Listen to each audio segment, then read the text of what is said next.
भंगारमध्ये मृत्यू, खुलताबादला कबर का? औरंगजेबाच्या कबरीचा इतिहास काय?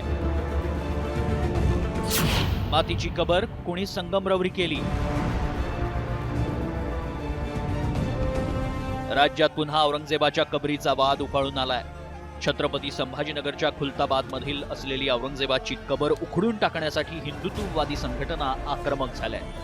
त्या पार्श्वभूमीवर आम्ही थेट खुलताबाद गाठलं आणि औरंगजेबाच्या कबरीचा इतिहास जाणून घेतला. कॉमस्कोर नुसार आता isakal.com आहे देशातील नंबर 1 ची मराठी न्यूज वेबसाईट. प्रत्येक अपडेटसाठी isakal.com ला नक्की भेट द्या. हाच तो परिसर आहे छत्रपती संभाजीनगर जिल्ह्यातील खुलताबाद शहरातील, जिथं औरंगजेबाची कबर आहे आणि त्या कबरीच्या परिसरामध्ये गेल्या काही दिवसांपासून असा पोलिसांचा बंदोबस्त होता, तो अधिक वाढवलेला आहे. आणि या परिसरामध्ये अशा पद्धतीनं बॅरिगेटिंग करण्यात आलेलं आहे. लोखंडी बॅरिगेटिंग केल्यामुळं प्रत्येकाला इथं चेक करून सोडलं जात आहे.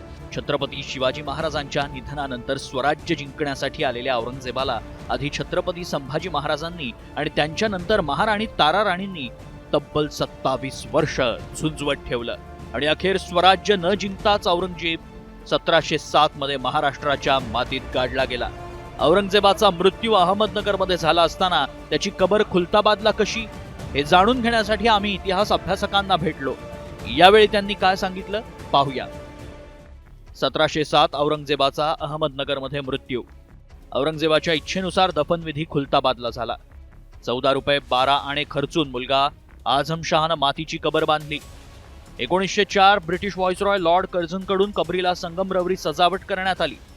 1951 मध्ये औरंगजेबाच्या कबरीचा वारसा स्थळात समावेश झाला.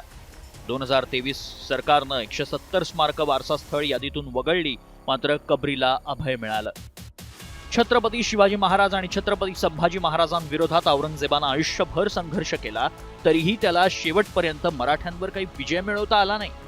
महाराष्ट्रावर राज्य करण्याचं त्याचं स्वप्न याच मातीत औरंगजेबाची कबर खोदून मराठ्यांनी धुळीस मिळवलं. अशा औरंगजेबाची कबरच खणून टाकली तर पुढच्या पिढ्यांना नेमका काय इतिहास सांगितला जाणार?